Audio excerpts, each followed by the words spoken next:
प्रचेतसे विदुष्टमाय कव्यसे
What is the significance of the word I?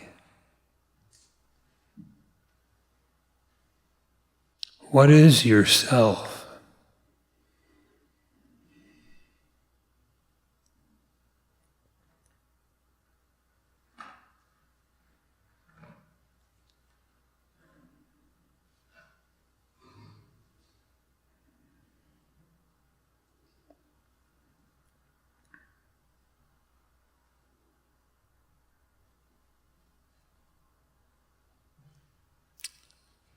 Adi Shankaracharya says,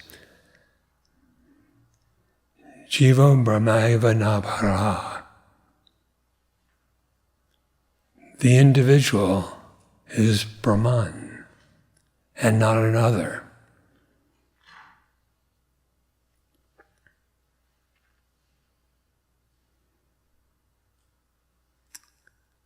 What is Brahman?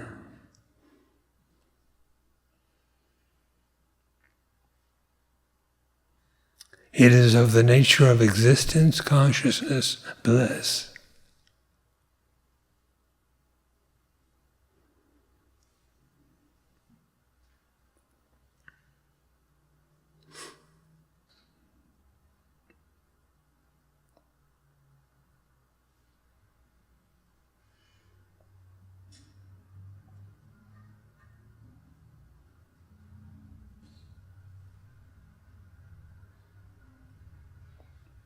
Brahman is infinite and eternal.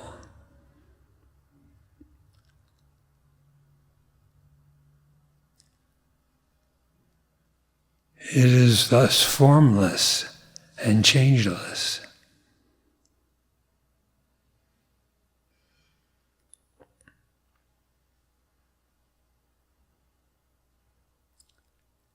If the jiva or individual being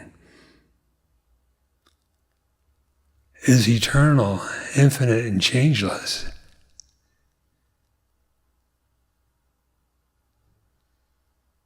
then it's not an individual at all.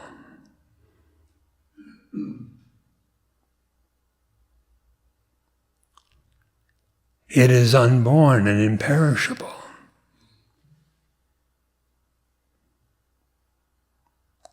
It is homogeneous and indivisible.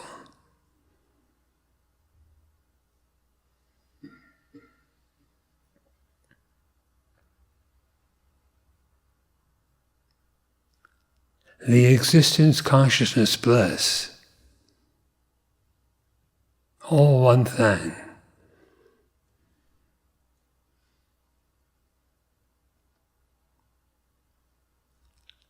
Is the real significance of I.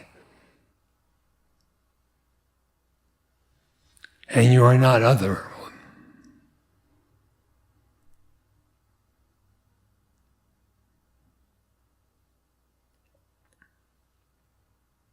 One who knows Brahman is Brahman.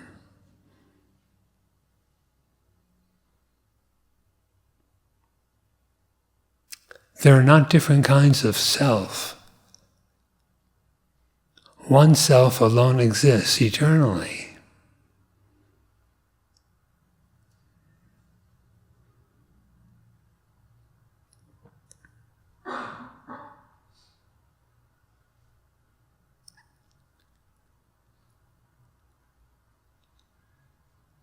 Multiplicity of individualized beings is but an illusion born out of ignorance, the ignorance of not knowing oneself.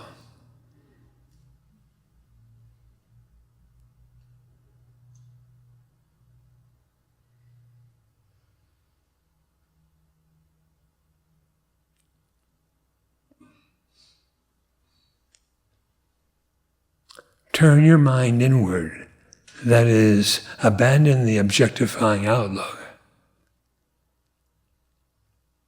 and know yourself as you are.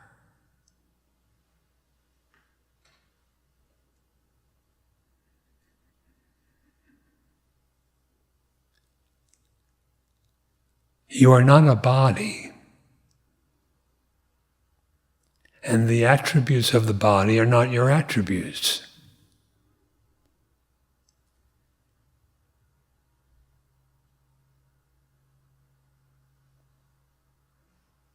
A body has a beginning and an end.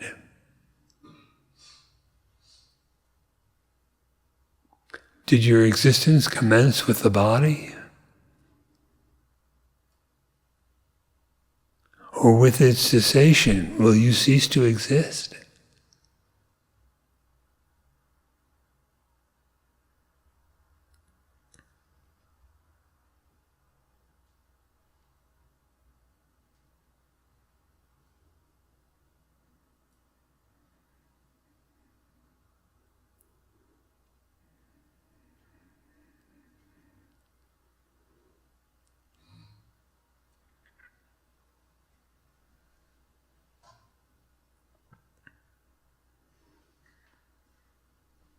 You are not something that can be perceived by the senses,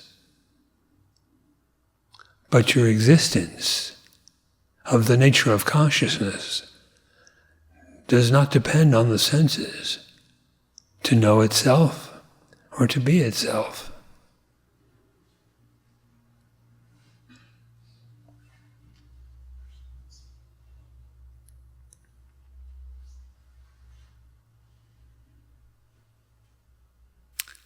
You exist whether there is seeing or not, whether there is hearing or not. And likewise for the other senses.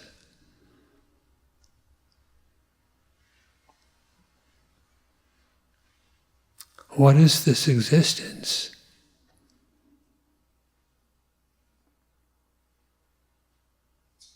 You cannot know it as an object. For it is the meaning of I, the self, and not another.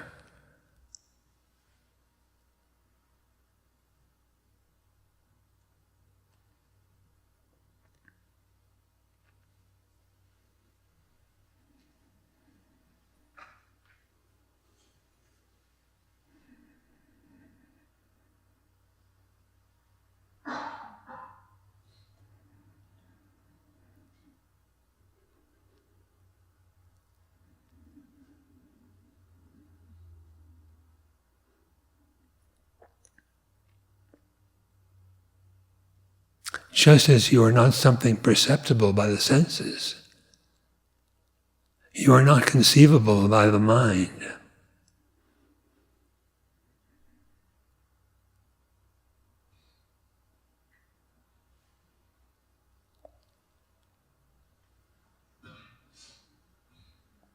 You are not a thought, and you are not a collection of thoughts.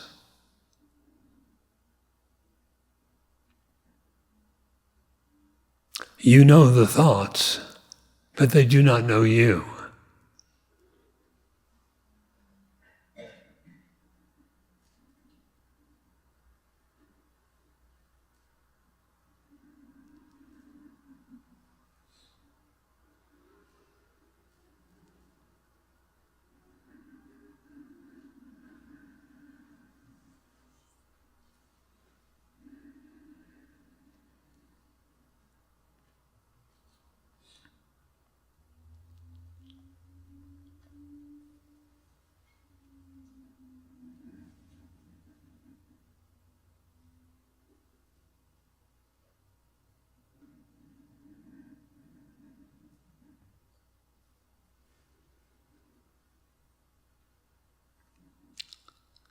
The falsely assumed individual or ego is not you.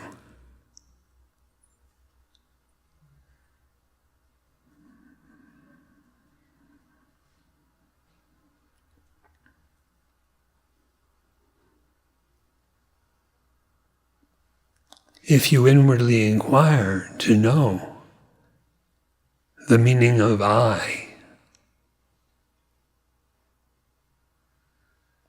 its I-ness or individuality vanishes. And what remains is just existence, consciousness, bliss.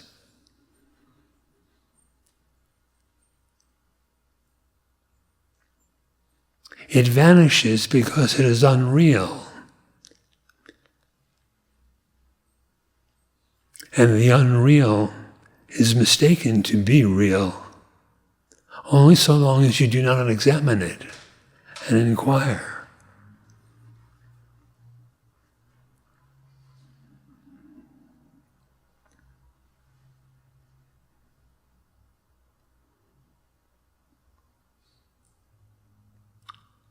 With the rise of the supposition of existing as a particularized entity, you appear to be limited or bound. Such bondage is only misidentification. It is not the reality regarding the self.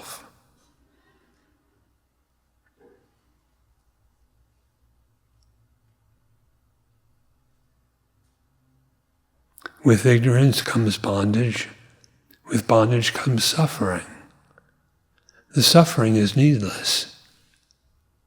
If you know yourself, the very cause of suffering is absent.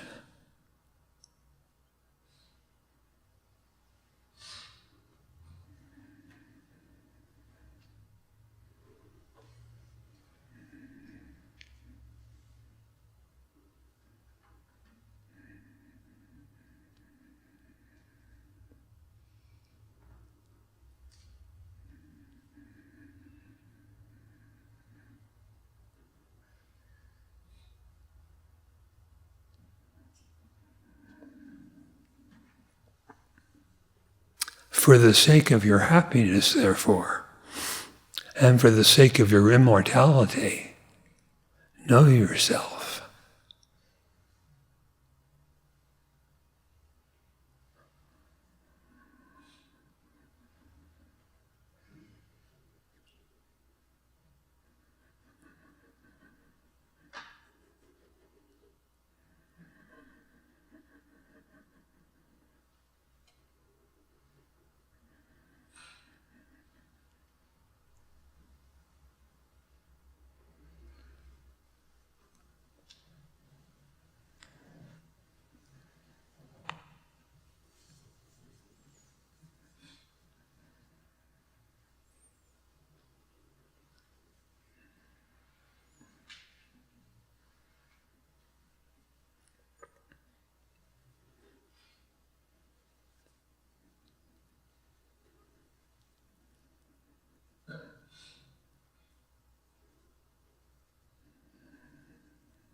Who am I?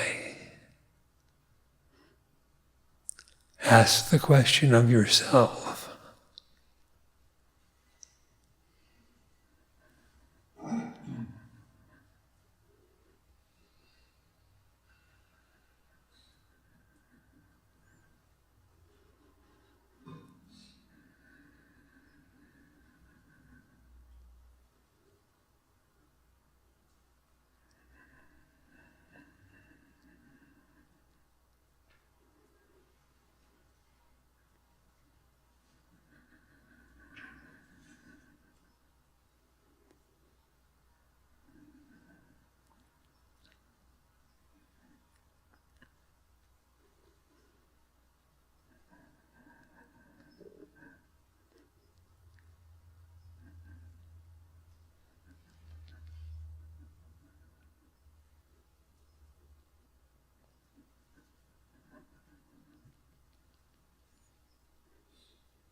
Thank you for the inspiring teaching about the significance of I. the clarity in the teaching is truly brilliant.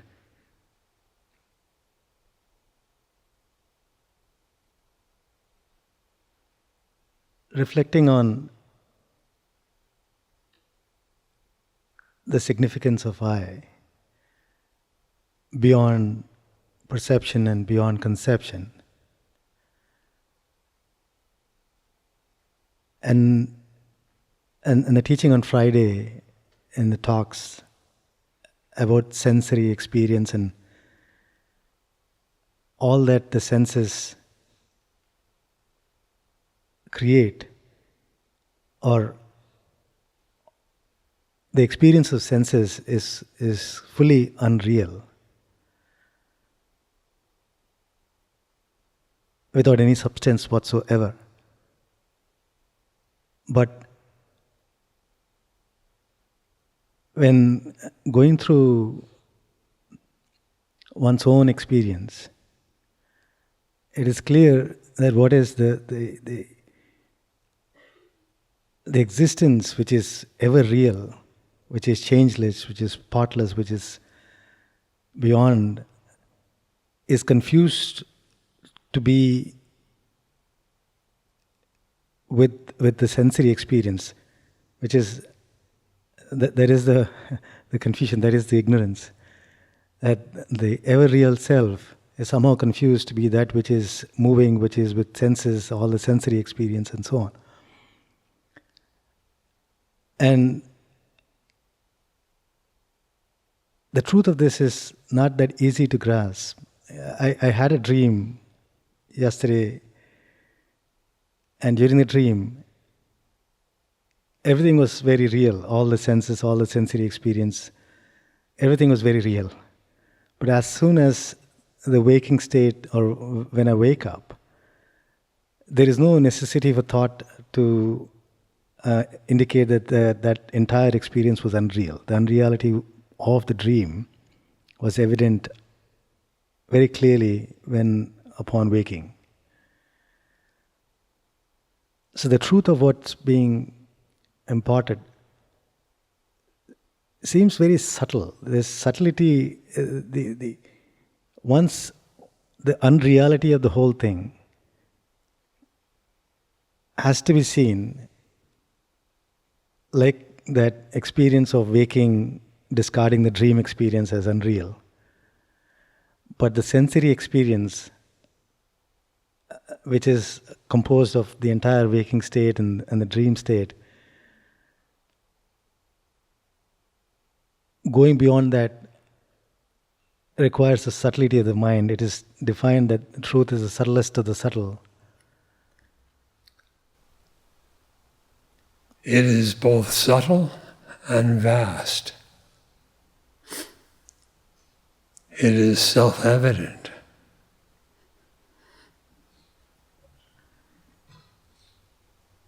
The dreaming state contains and composes all of the dream experience.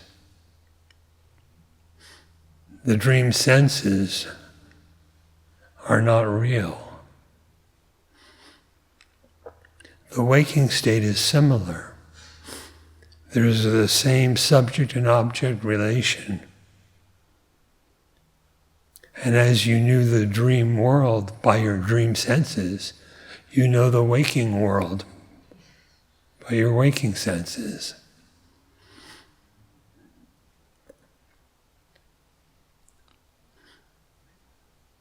The senses cannot show you reality.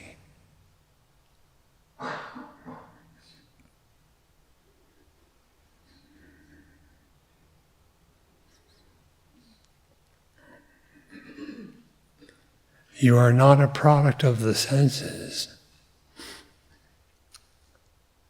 nor are you a sensing entity.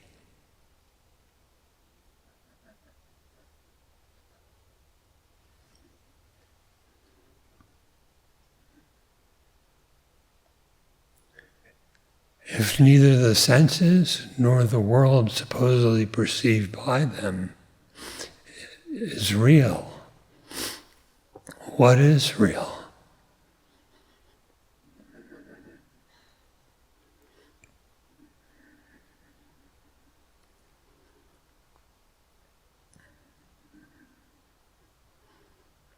regard the content of the waking and dream states as unreal.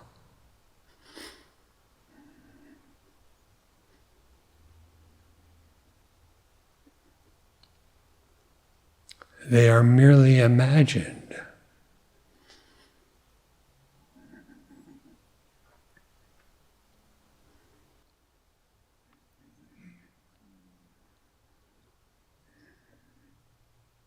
The certainty that one has about the dream experience being unreal and the dream senses being unreal, in the waking state, that same certainty has to... The reflection is taking place in the teaching, but the certainty that the content of the waking state is equally unreal.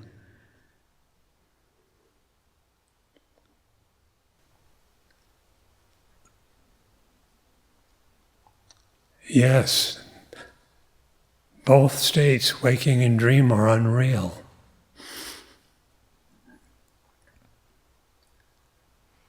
What is real must always be real, and never real at one time and unreal at another. What is changelessly real, ever present without a break.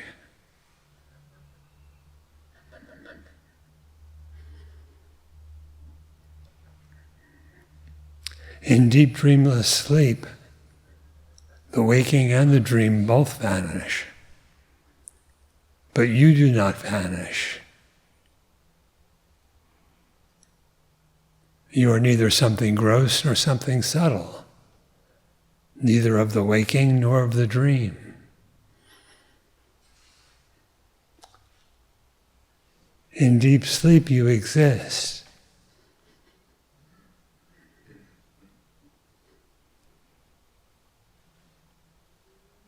What is this you that exists?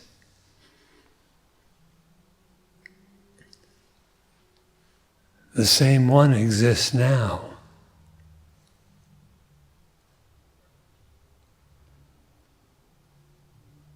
What makes the apparent difference of the states?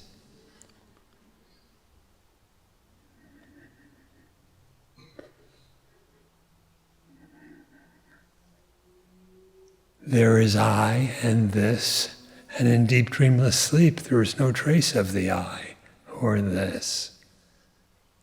This meaning the object, the I, the apparent subject.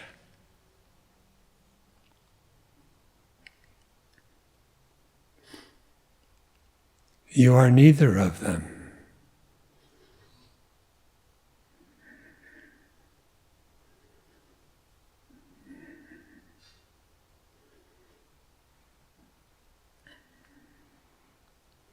You are certain that you exist.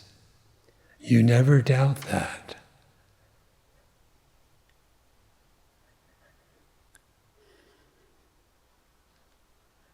But it's been misidentified with the sensory, and that is which is conceived.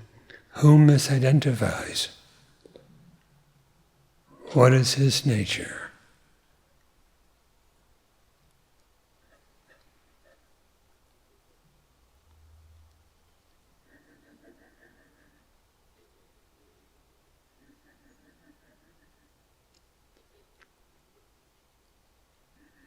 It has to be found out. So inquire.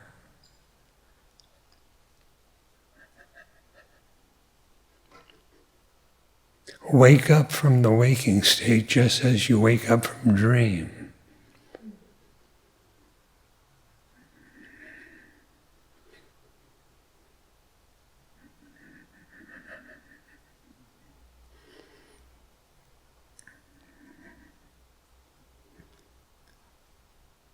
When you wake up from a dream, you abandon both the dream world and the dream character.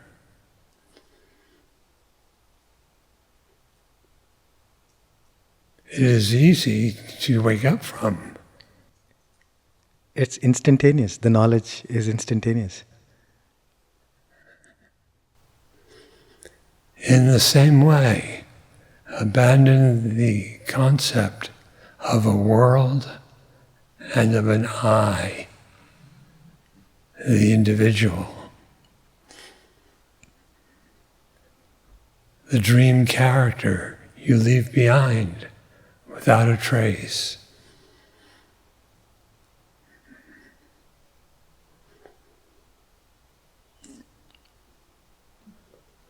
Thank you.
A couple of weeks ago, you gave us the instruction to consider the demise of the body right now and not at some point in the future. It's been the most effective meditation I've ever used to dissolve the misidentification with the body. And what one may consider to be a morbid thing to consider, it actually has the opposite effect, because you discover that you're immortal. And it's true the body is mortal, but that's the nature of bodies. They don't last forever. And it's had a considerable effect on thought patterns for me, like this body is getting older, and instead of thinking I'm getting older or I'm declining, that's what the body's doing. But I'm not aging, I'm not declining. My existence, as you said so simply and eloquently, it is just as it is, and it never changes. It's kind of the most obvious thing if you just look at yourself. So I just continue to use that over and over, that meditation, and it not only helps to dissolve the misidentification with the body, but also the mind in the individual that supposedly. So my request is there any further guidance on how to use that particular meditation? Be thorough, be deep.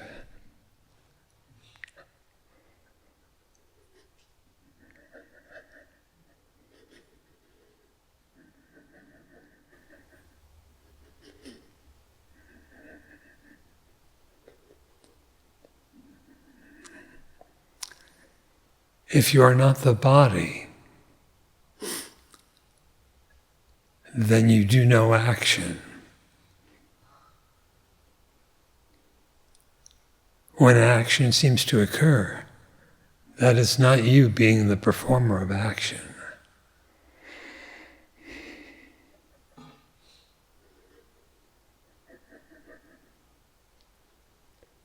Likewise is it with the other attributes of the body.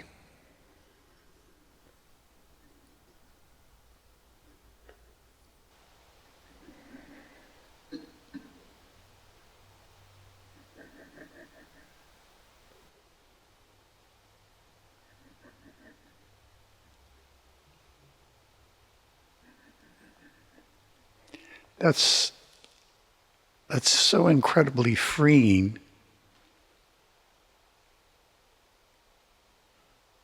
To know that you don't actually act, or you don't actually think.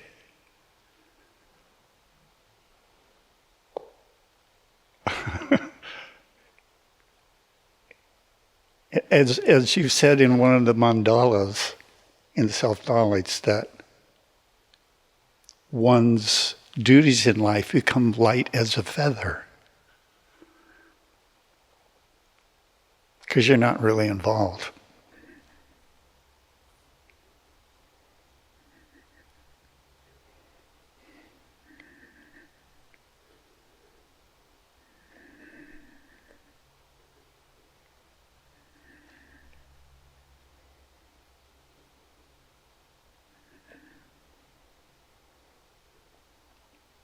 So thank you, deep and thorough. I will continue.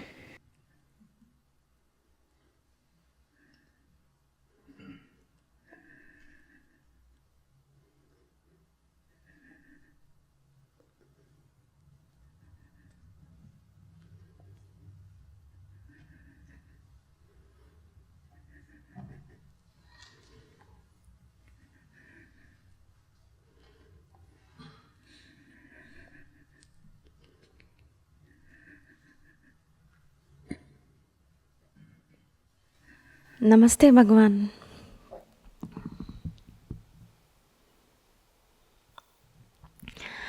Could you please describe more on the witness state? Consciousness considered in relation to all else, the perceived and the conceived, is called the witness.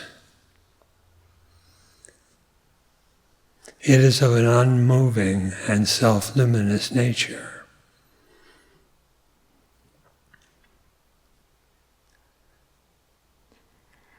That which appears as the witness in relation to everything, just by itself, is beyond that definition. It is pure consciousness, unalloyed with anything else. Bhagwan, if it is pure consciousness, it should be only aware of its own existence, right? It is, whether it appears as the form of something else or not. It is only itself. But appearance, witness of senses or witness of intellect. If there are senses, you are the witness of them, and not anything that is witnessed. If there are no senses, then the question does not arise.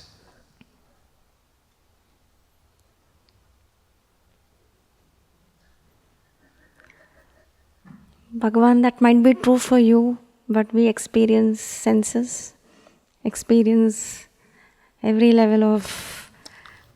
What is the nature of the experiencer? Experiencer comes and goes, but there is a witness of that I sense, which comes and goes.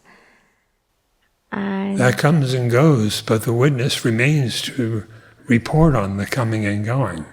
Yeah, but the state of witness is more hijacked when the I sense comes and goes. The peace is hijacked. What does not come and go? The witness itself doesn't come and go, for sure. But when there is I sense coming up, the peace is hijacked by the I sense. When the I sense subsides, peace is gained. So there is no freedom, there is only coming and going. There is no constant witness as witness. Like how you are in that ever timeless presence. So this is a very time-bound, restricted. You can be only that which does not come and go. For all that comes and goes, inquire, for whom is it? All coming and going must be seen by one who does not come and go. Yeah. Identify yourself only as that, and do not take what appears and disappears to be yourself. I've been doing that, Bhagwan. But it is going on and on and on and on. Enquiry seems forever. I feel such a burden. If you identify yourself as just the consciousness and do not mix it up with anything else, the freedom is there. Complete freedom. That's only for the interval, right? Still, that I sense is so strong that it keeps hijacking. From where does it derive its strength? How could a notion have any power or substantiality to it? Yeah, it is but a false assumption and not a real thing. Because it's not real, it can be destroyed. The indestructible, which remains upon the destruction of the I, is alone really I.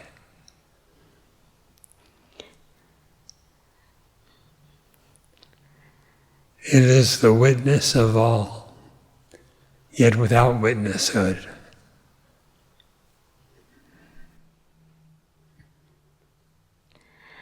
Another question, Bhagwan, is it possible to continue inquiry in sleep? Because the one who inquires also feels weak when... You are not in sleep. You are not in waking. But existence doesn't comprehend itself, right? So the entire inquiry is about comprehension. Oh, existence alone comprehends itself. Nothing else can do so.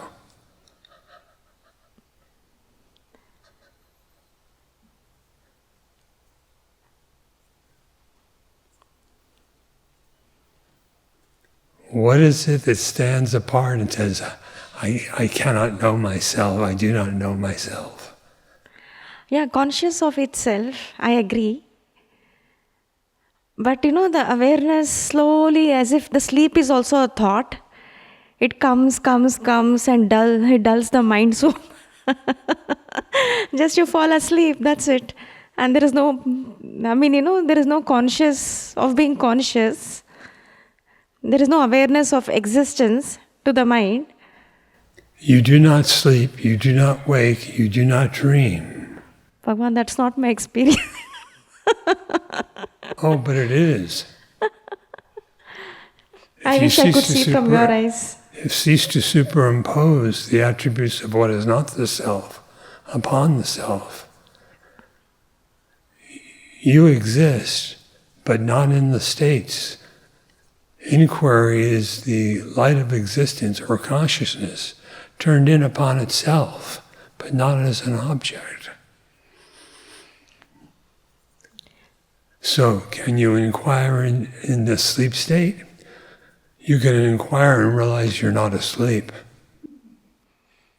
But I'm not there. Where are you? Deep asleep.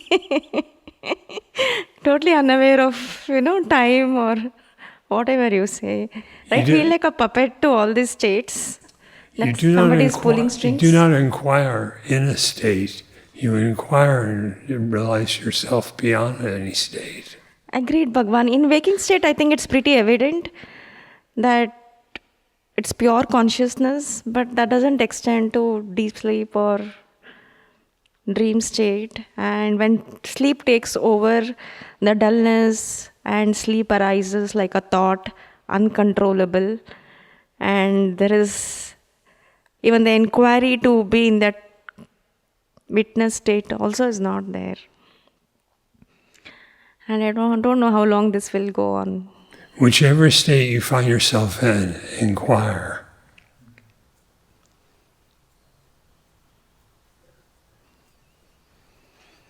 If you can do so easily in the waking state, well then use it to your utmost advantage.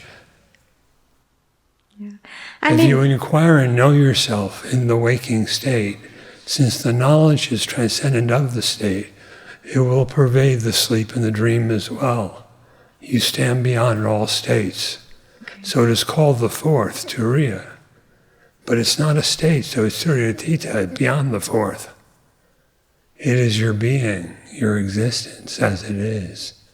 And it alone can know itself. Disidentify.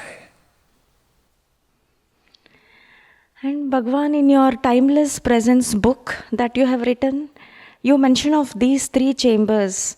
Are you referring to the sleep state, waking state, and the deep sleep state? What do you mean by the three chambers?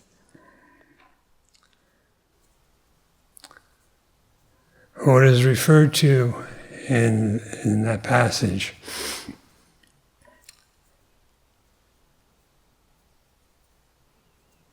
it is similar to Nachiketa in the 3 days he spent with death.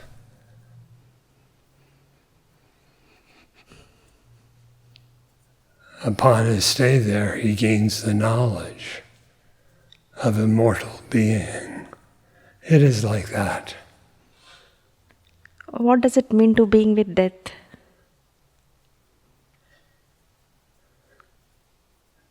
In the Katha Upanishad, Nachiketa wants to go.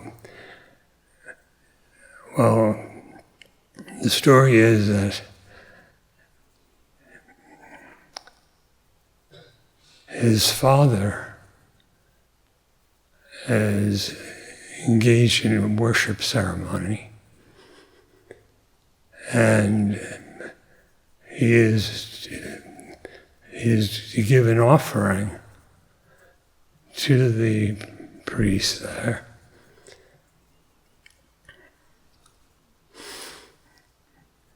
And Nachiketa realizes he's giving as a gift all these cows that are long past their prime. And so he points this out. Nachiketa points this out. And his father gets annoyed and says, "To death with you." And so he's obedient to his father's wish, and he goes and visits death. But death is busy. It's not the time of year, I guess, the season. Death was very busy. And so he was out of the office.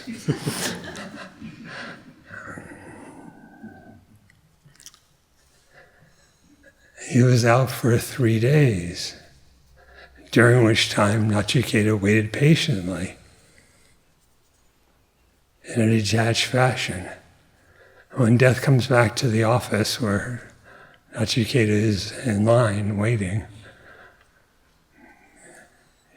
he is sorry that he has kept him waiting, and he grants him 3 boons.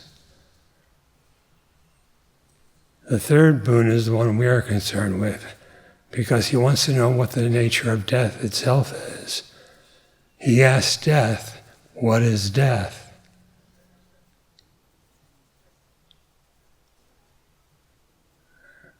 And what death points out is the nature of the undying self.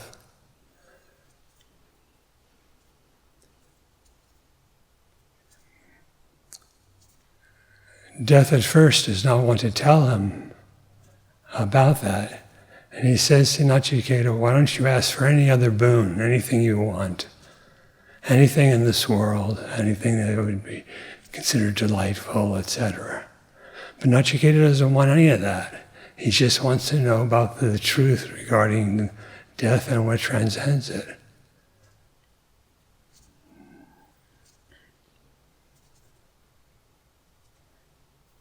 May the seeker be like Nachiketa.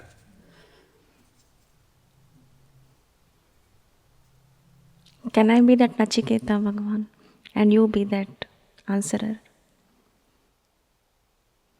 Because you have been timelessly telling us about the deathless self.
Thank you, Bhagavan.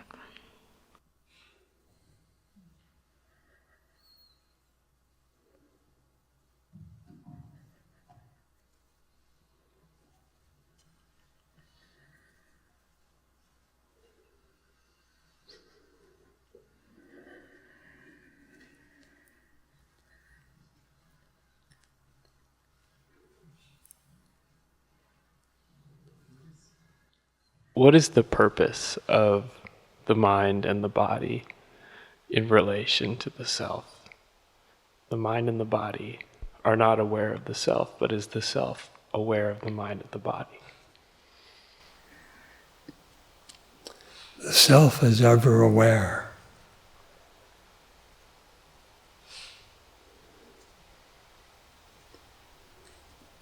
The purpose of all that is manifest, including your mind and your body,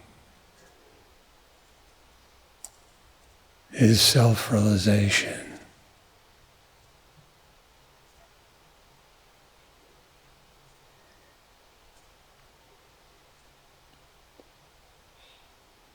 While you have a mind, use it for a good purpose.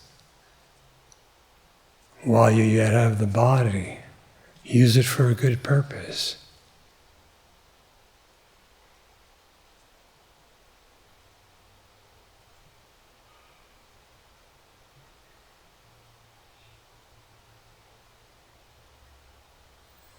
Thank you.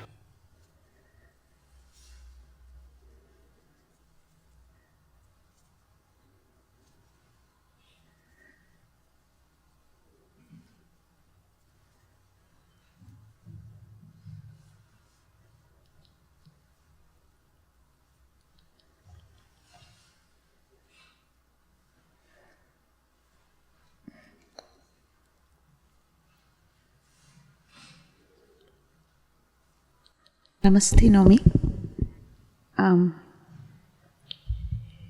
If everything is preordained,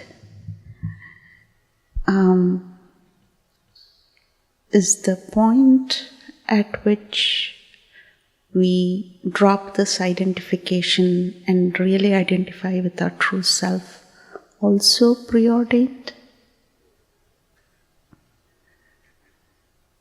Thank you.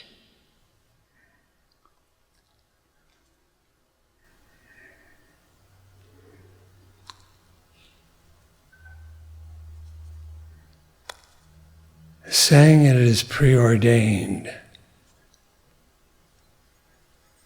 is said from an individual standpoint. Saying that it's a matter of free will is also from the same standpoint.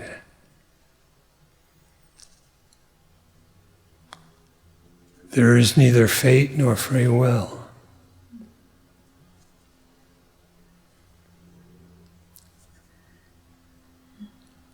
Neither your choosing nor preordainment.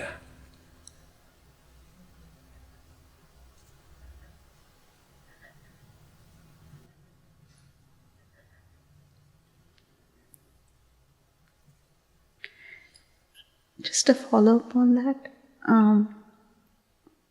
Every time this thought about preordination comes, without me trying, there is a question that asks, to whom is preordination? I always get confused when I come there. Like, who is really asking this question? Is there an answer to that? Who wants to know? All these questions automatically come up.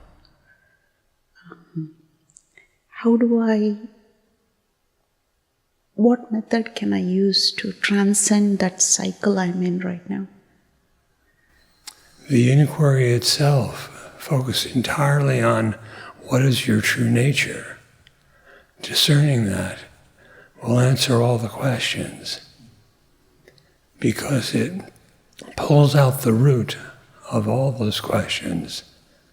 They all have implicit in them the notion of I, this bare supposition, hardly even a thought of I. Without that, there is the innate wisdom, the knowledge of yourself. So in essence, self-realization equates to one's true nature?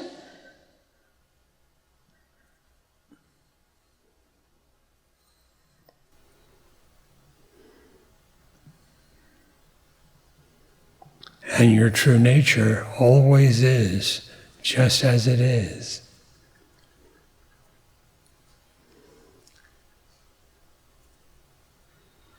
God is not a part that there would be preordainment. You are not a doer for you to have free will. Your true nature is just that infinite, timeless being consciousness bliss, uncaused and ever undecaying.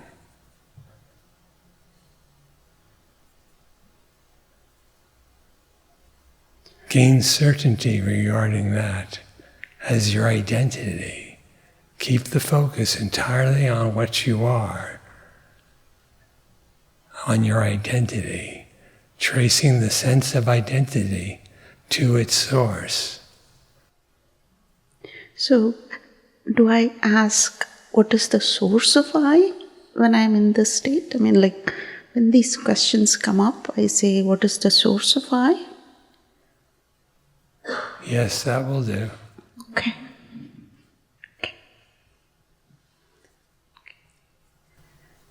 Inwardly trace, which may be regarded more as a feeling than a conceptual thought.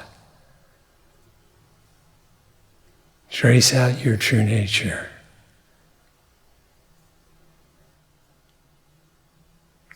Thank you so much.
From Ashtavakra Gita.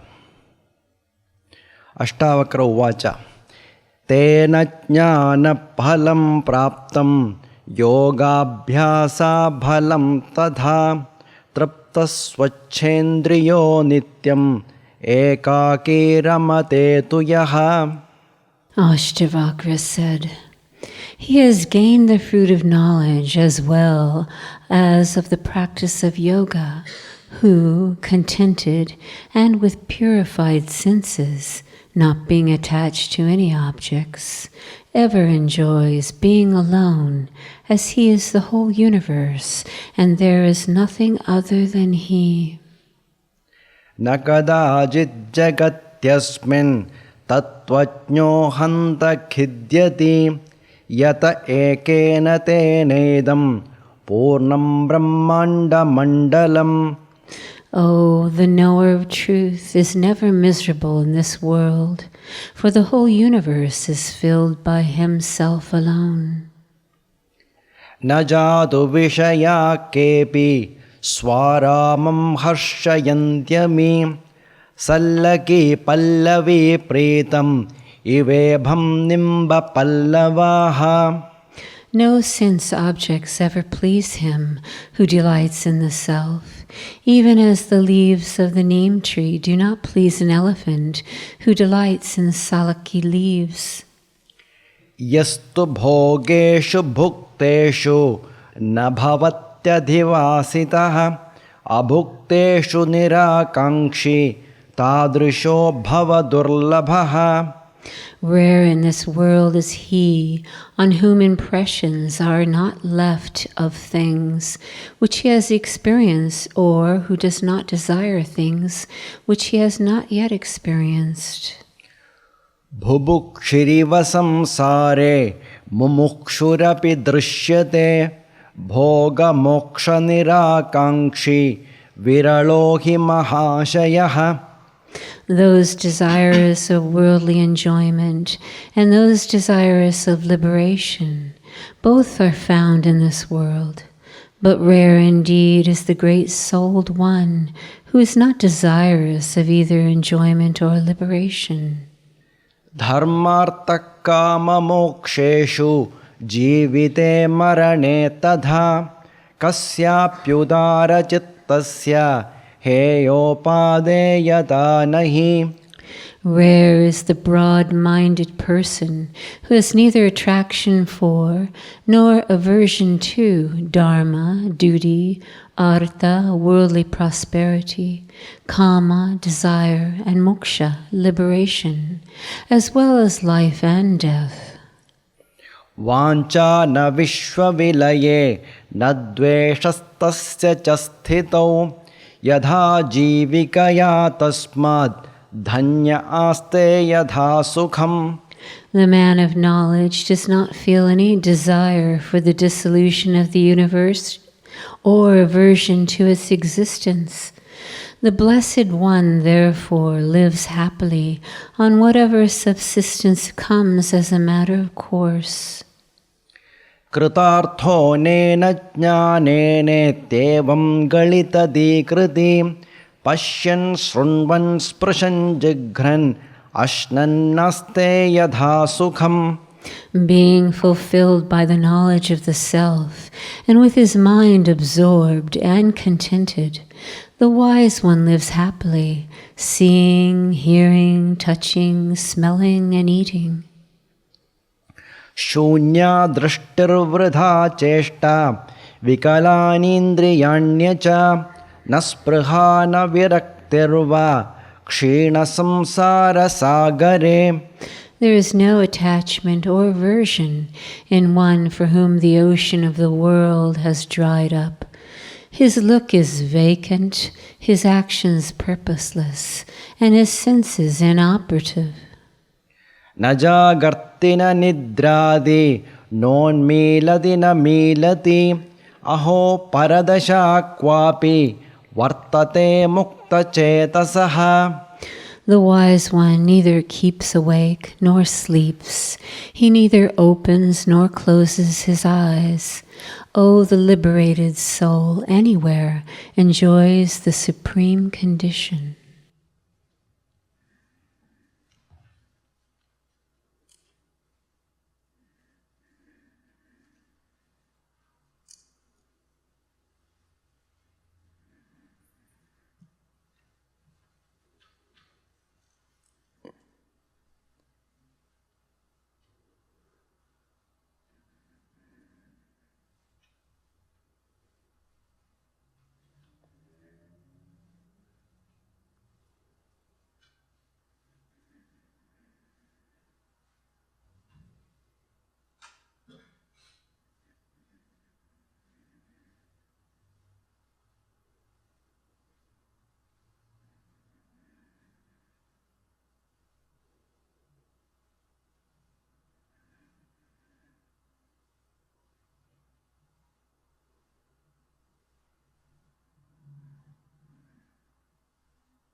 நிதாகன் தன் அனுபவத்தினால் திருஷ்யமே இல்லை என்றும் திருக்கான பிரம்மமே நான் என்றும் குரவனுக்கு நமஸ்காராதி செய்ய இடமில்லை என்றும் உரைக்கும் அத்தியாயம்.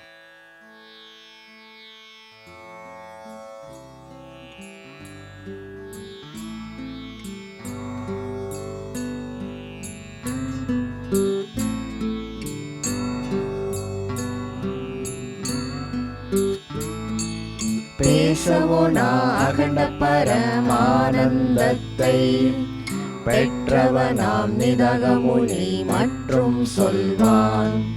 ஆசிரிய நினதிருட கருணையாலே அகண்ட பரமானந்த கடலில் மூழ்கி பாசமுறும் பவதுன்பம் அனைத்தும் நீக்கி பரபிரம்ம வடிவான எந்தனக்கிங்கு ஈச ஜக ஜீவரெனும் இருமை தோற்றம் எள்ளளவும் இல்லையே என்னே.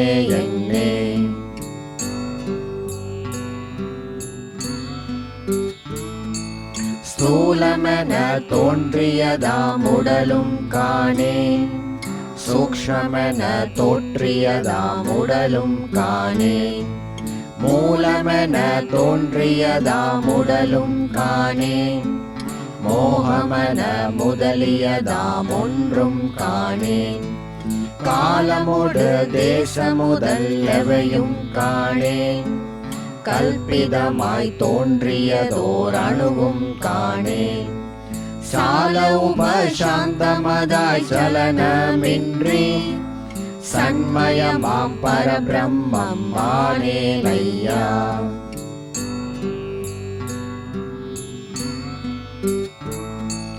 ஜடமஜடம் முதலியதாம் எவையும் காணேன், சத்துடனே அசத்து முதல் எவையும் காணேன், கடபடமே முதலிய எப்பொருளும் காணேன், காரிய காரணமானதெவையும் காணேன், உடன் முதலாம் உபாதிகளோர் அணுவும் காணேன், உபாதியுறும் ஜீவபரராரும் காணேன், இடர்மருவாய் இம்புருவாய் இலங்கும் சித்தாய் என்றுமுள்ள பரபிரம்மம் ஆனேனையா.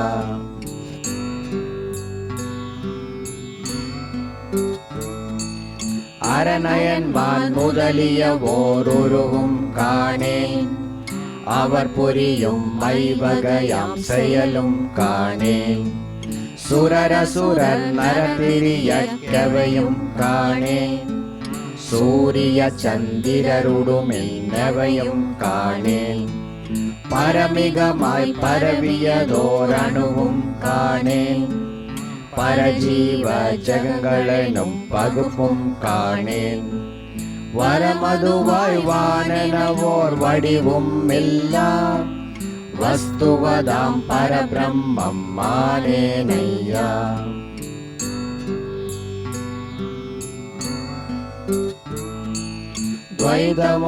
துவைதமுதல் எவையும் காணேன், துக்க சுகம் ஸ்துதி நிந்தை எவையும் காணேன், விவித மத பேதங்கள் அனைத்தும் காணேன், வேறெனவே விளங்கிய எப்பொருளும் காணேன், சுவமருவும் குரு சீடராரும் காணேன், சொல்லியிடும் உபதேச வாக்கும் காணேன், அவமருவாகண்ட பரசித்தேயாகி அசஞ்சலமாம் பரபிரம்மம் ஆனேனையா.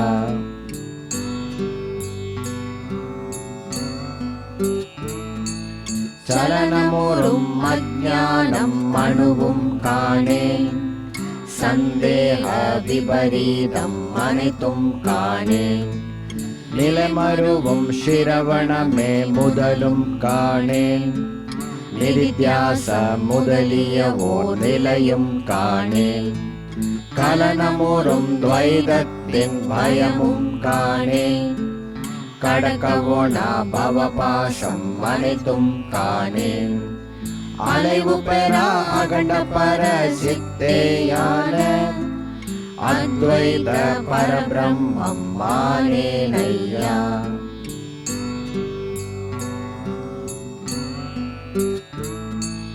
ஜனன முதல் விகாரங்கள் எவையும் காணேன், ஷரீரம் முதல் விகாரிகளும் எவையும் காணேன், நனவு முதல் அவஸ்தைகளும் எவையும் காணேன், நாமமொரு குணங்களும் மற்றவையும் காணேன், கன உயர்வு தாழ்வு முதல் எவையும் காணேன், கல்பிதமாம் துவந்துவமேதொன்றும் காணேன், அனவரதம் ஆனந்த கணமேயான அத்வைத பரபிரம்மம் ஆனேனையா.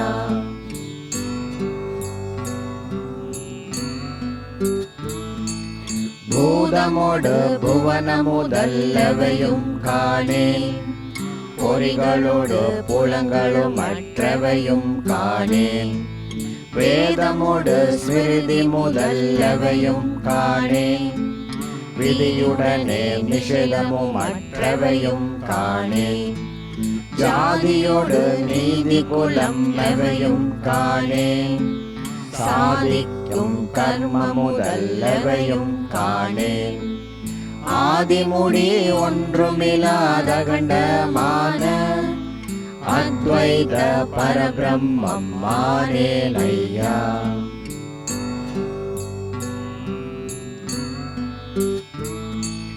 இருமயன பிரம்மமலாதெவையும் காணேன், இருப்பதெல்லாம் பரபிரம்ம வடிவாக் கண்டேன், ஒரு பொருளும் பிரம்மமலாதயலாம் காணேன், உள்ளதெல்லாம் பரபிரம்ம வடிவாக் கண்டேன், சர்வமென பெரிதாக சிறிதும் காணேன், சகலமுமே பரபிரம்ம வடிவாக் கண்டேன், குருவரவ பரபிரம்ம நானே யானே, குறைவற்ற நினதருளின் மகிமை என்னே.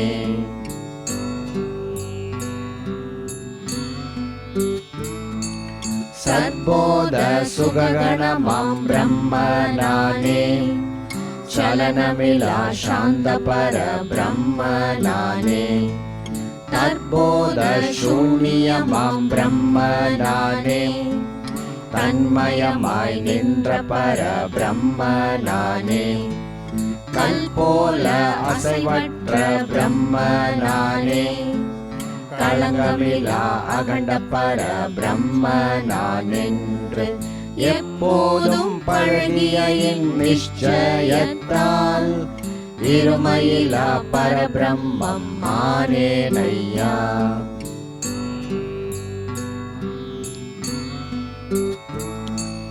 தொந்தமிலா துரிய பர பிரம்ம நானே, துகளற்ற தூய பர பிரம்ம நானே, அந்தமிலா நித்த பர பிரம்ம நானே, அத்யந்த சுத்த பர பிரம்ம நானே, பந்தமிலா முக்த பர பிரம்ம நானே, பகுப்பற்ற புத்த பர பிரம்ம நானென்று இந்த விதம் பழகிய நிச்சயத்தால் இருமையிலா பரபிரம்மம் ஆனேனையா.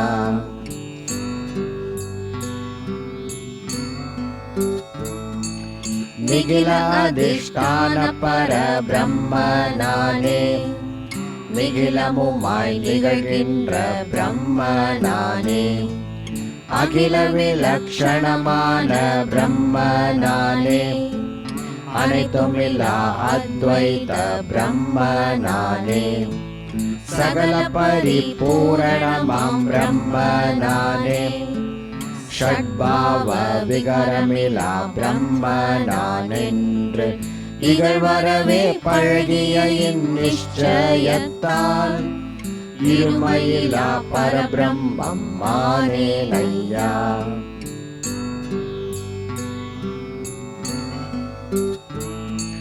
சத்தியஜித் சுககணமாம் பிரம்ம நானே, ಸದಾನಂದ ಘನಮಾನ ಬ್ರಹ್ಮ ನಾನೇ, ನಿತ್ಯ ನಿಷ್ಕಳಮಾನ ಬ್ರಹ್ಮ ನಾನೇ, ನಿರಾವರಣ ಮಾನ ಪರ ಬ್ರಹ್ಮ ನಾನೇ, ಅದ್ವೈತ ಮಾನ ಪರ ಬ್ರಹ್ಮ ನಾನೇ, அகண்ட பரிபூரணமாம் பிரம்ம நானென்று இத்திரமாய் பழகிய இந்நிச்சயத்தால்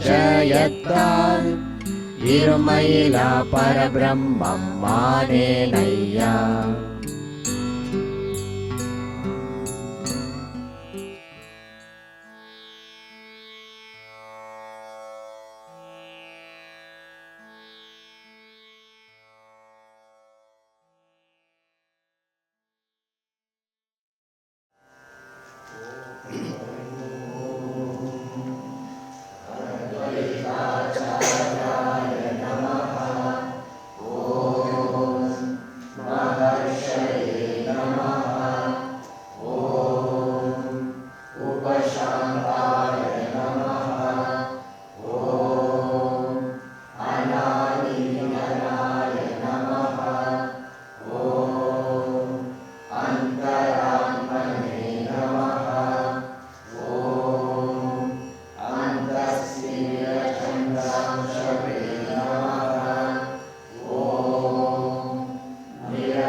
Shri Ram